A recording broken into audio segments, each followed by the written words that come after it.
টাকা লাগার জন্য আপনারা বিভিন্ন জায়গা থেকে চাঁদা নিচ্ছেন, কখনো সেই চাঁদা গাড়ি হয়ে আসছে, কখনো সেই চাঁদা বাড়ি হয়ে আসছে, কখনো রূপায়ণ টায়ার আপনাদের অফিস হয়ে আসছে, কখনো আপনার কম্বল হয়ে আসছে সার্জিস, কখনো আসিফ মাহমুদের হেলিকপ্টার হয়ে আসছে। তো ওই যে চাঁদার অংশটুকু আপনারা পাচ্ছেন, সেটা পাইতে হলে আপনাদের তো কিছু না কিছু কাজ করে দিতে হবে, সেই কাজগুলিও আপনারা করতেছেন।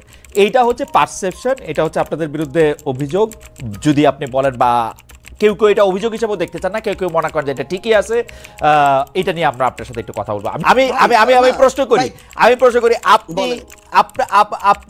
আপনাকে আমি প্রশ্ন করেছি যে আপনারা যে রূপায়ণ অফিস নিয়েছেন সেটা চাঁদা করতে যে চাঁদা করতে আসতেছে, আপনাদের যদি আমি প্রশ্ন করি যে আপনারা আসলে কেন এই গাড়ি চড়ে এখানে যাইতেছেন, কে আপনাদের গাড়ি দিচ্ছে, আপনারা বলেন আমার মতো 1 কোটি খালেদ মহিউদ্দিন আছে যারা আপনাদেরকে গাড়ি দেয়। একই কালচারে আপনারা পড়তেছেন না, একই কালচারে আপনারা ব্যবহার করতেছেন না, আপনাদের কাছে তদবির আসতেছে, আপনারা তদবির করতেছেন তো, বিভিন্ন জায়গায় আপনারা তদবির করতেছেন তো, করতেছেন না? এটা যখন আপনি আপনার জায়গায় এরকম, আপনি ভাই আমাদের কাছে অনেক রেসপেক্টেড, একদম সোজা বাংলা কথা বলি ভাই। সো সেই জায়গায় যখন এরকম মানে এরকম একটা কথা চলে আসে, কেউ একজন বললো ওইটা এরকম একটা মেইন স্ট্রিম জায়গায় চলে আসে, এটা খুবই অপ্রত্যাশিত। আর আপনাকে যদি অফিসের কথা এবং এই কথাটা বলি ভাই, আমি আমার জেলায় এ পর্যন্ত 8000 কম্বল দিয়েছি ভাই। এই টাকাটা কোনো চাঁদার টাকা না। এই 8000 কম্বল আমি যদি ওই মানুষগুলোর সাথে যোগাযোগ করে না নিতাম, ওই মানুষগুলো অন্য কাউকে দিত। বাংলাদেশে এরকম অন্তত কয়েক হাজার মানুষ আছে যারা প্রত্যেক বছর 10-20 হাজার কম্বল বিভিন্ন জায়গায় দেয়।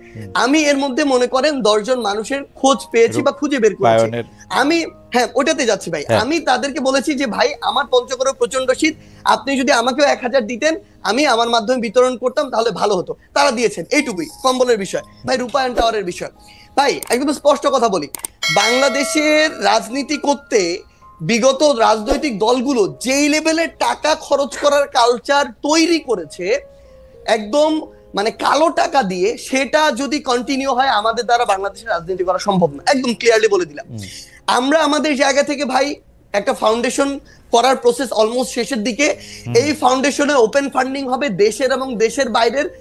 আমরা আমাদের জায়গা থেকে আমাদের ম্যানিফেস্টো তুলে ধরবো পুরো পৃথিবীর মানুষের সামনে।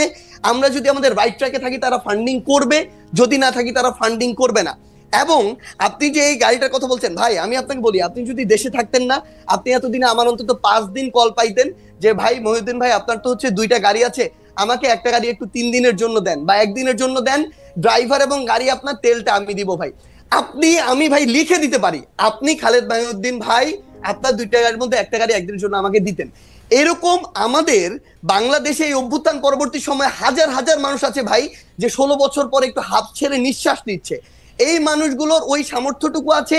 এই মানুষগুলো এখন লক্ষ লক্ষ কোটি কোটি টাকা তাদের উপরে যে চাঁদা এভাবে চাপিয়ে দেওয়া হতো, সেটা থেকে তারা এখন মুক্ত। ভাই আমরা না রিকোয়েস্ট করি ভাই এভাবে ওপেনলি ভাই, একদিনের জন্য ফোন দিয়ে রিকোয়েস্ট করি, আমরা আপনাদের যারা এখানে আছেন নিশাদ ভাই থেকে শুরু করে আমরা তাদেরকেও করবো ভাই, যদি দেন ভালো হবে, না হলে ভাই আমরা আরেকজনের কাছে বলবো, যেই দেয় ভাই। আজকে কেউ দেয় নাই ভাই, ক্লিয়ারলি বলে আজকে কেউ দেয় নাই, হেঁটে চলছি, রিকশায় চলছি ভাই, এভাবেই আমাদের লাইফ চলছে ভাই। শুনেন ভাই, আসতেছে 100টা, করতেছি না ভাই। আপনি একটা রেফারেন্স বের করে দেখাবেন যে এই তদবিরটা করছি।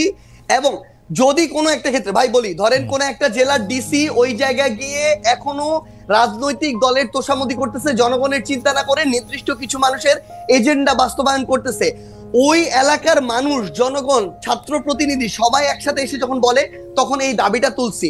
কিন্তু আপনি এটা যখন জনগণের ক্ষেত্রে হবে, দেশের স্বার্থ হবে, তখন আমরা আমাদের জায়গা থেকে দাবি তুলবো। আপনি এটা একটা एग्जांपल দেখাবেন। আমি দেখাবো সার্জিস, আমি একটা एग्जांपल দেখাবো, একটা एग्जांपल দেখাই, অবশ্যই একটা एग्जांपल দেখাই, একটা एग्जांपल হ্যাঁ আপনারই দেখাই।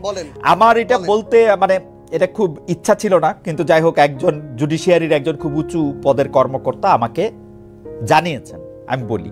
সেটা হচ্ছে আপনার বাবার তদবিরের কারণে নিয়োগ বন্ধ করে দেওয়ায় পঞ্চগড়ের জেলা জজ আর চিফ জুডিশিয়াল ম্যাজিস্ট্রেটকে মিনিস্ট্রিতে অ্যাটাচড করা হয়েছে। ভাই শোনেন একটা কথা বলি, মানে এই যে মানে এটার চেয়ে বড় প্রোপাগান্ডা, এবং মানে আপনি শোনেন জাস্ট একটা एग्जांपल, পুরো পঞ্চগড় জেলার যত মানুষ আছে তাদেরকে জিজ্ঞাসা করবেন, পুরো পঞ্চগড় জেলার বৈষম্য বিরোধী ছাত্র আন্দোলন আছে তাদেরকে জিজ্ঞাসা করবেন, পুরো পঞ্চগড় জেলার বৈষম্য বিরোধী ছাত্র আন্দোলন পুরো জেলা কোর্ট থেকে শুরু করে এভরিথিং ব্লক করে রাখছিল শুধু একটা কারণে, এই জেলা জজ এবং চিফ জুডিশিয়াল ম্যাজিস্ট্রেট তারা তাদের জায়গা থেকে একটা নিয়োগ প্রক্রিয়ার পরীক্ষার আগে তারা বিভিন্ন জায়গায় ম্যান সেট করে রাখছিল, এবং ওইখানে যারা পরীক্ষার্থী ছিল তাদের প্রতিবাদের মুখে পড়ে তারা পরীক্ষাটা পর্যন্ত বন্ধ করে দিতে বাধ্য হয়। এবং সবচেয়ে মজার বিষয় হচ্ছে, একটু অ্যাড করি ভাই, সবচেয়ে মজার বিষয় হচ্ছে ওইখানে অ্যাপ্লাই করেছিল মনে করেন 2000 স্টুডেন্ট, তারা তাদের মতো করে বিভিন্ন এক্সকিউজ দিয়ে প্রায় অর্ধেক স্টুডেন্টকে পরীক্ষা দিতেই দেয় না, বাকিদেরকে দিয়েছিল। এবং এরপর এটা পর্যন্ত রেফারেন্স ওই স্টুডেন্টদের পরীক্ষার্থীদের কাছে চলে গিয়েছিল, বিভিন্ন পলিটিক্যাল দল তাদের জায়গা থেকে লিস্ট পাঠিয়েছিল। এবং এই চিফ জুডিশিয়াল ম্যাজিস্ট্রেট এবং জেলা জজ যিনি রয়েছেন, তারা বিগত সময়ে আওয়ামী লীগের সময়ে তারা ওই সময় যে আইন এবং বিচার মন্ত্রণালয়ের যিনি মন্ত্রী ছিলেন তার লিস্ট দেখে দেখে পঞ্চগড়ে নিয়োগ দিয়েছে। এই অভিযোগগুলো এক করে পুরো পঞ্চগড় জেলার ওই পরীক্ষা যারা পরীক্ষার্থী তারা রাজপথে নেমেছিল, মানুষ নেমেছিল, বৈষম্যবিরোধী ছাত্র আন্দোলন নেমেছিল। কোন সিঙ্গেল একজন পার্সন যদি এটা বলতে পারে, ভাই আমিও বলতে পারি খালেদ মহিউদ্দিন ভাই বিগত সময়ে এরকম অনেক কঠিন কঠিন টকশো করেছেন, কিন্তু তারপরও আওয়ামী লীগের বিরুদ্ধে কঠোর হন নাই। সাপোজ এটা এরকম আসতেছে, এই জন্য ভাই 100 কোটি টাকা পেয়েছিলেন, এটা আমি বললাম, কিন্তু এটা কোনদিন সত্য হইতে পারে না। আপনি সিঙ্গেল এরকম একটা দেখাবেন যে কেউ একজন বলবে যে আমাদের একটা রেফারেন্স ওই জায়গায় গিয়েছিল, যে কারণে আমরা এটা বাধা দিয়েছি। প্রথম কথা যে আপনি কি এই সমস্যার সমাধান করলেন, মানে এই সমস্যার সমাধানে আপনি নেতৃত্ব দিলেন? ধরেন আমি কেন নেতৃত্ব দিব? না ভাই, সবচেয়ে বড় শুনেন, আপনার কাছে অভিযোগটা আসছে, তারপর আপনি এটা সমাধান করলেন, ব্যাপারটা কি এরকম? না না না, আমার কাছে অভিযোগ কেন আসবে? আমার কাছে কোনো অভিযোগই আসে নাই। আমরা আমাদের জায়গা থেকে যে জিনিসটা দেখেছিলাম যে যখন পঞ্চগড় জেলার বৈষম্যবিরোধী ছাত্র আন্দোলন এই একটা মানে আগে থেকেই ঠিক করা নিয়োগ প্রক্রিয়ায় যাচ্ছিল, এবং তাদের আগের রেকর্ডগুলো এরকম যে বিভিন্ন রেফারেন্সে, বিভিন্ন সুপারিশে এবং অর্থ লেনদেনের মধ্য দিয়ে তারা নিয়োগ দিয়েছে। পুরো বৈষম্যবিরোধী ছাত্র আন্দোলন শুধু না, পুরো পঞ্চগড় জেলা জজ কোর্ট জানে, যত অ্যাডভোকেট আছে সবাই জানে যে তারা এগুলোর সাথে জড়িত। ভাই শেষ করি তো, তখন যখন তারা এই আন্দোলনে নামে, সেই জায়গার জেলা প্রশাসক থেকে শুরু করে জেলা পুলিশ সুপার এবং অন্যান্য যারা, ইভেন আইন এবং বিচার মন্ত্রণালয়ের যারা যিনি দায়িত্বে রয়েছেন সচিব হিসেবে বা অন্যান্য হিসেবে, তারা তাদের জায়গা থেকে এই বিষয়টি শুধু আমাকে বলেছিল যে এইটুকু যেন দেখা যায় যে স্টুডেন্টরা যেন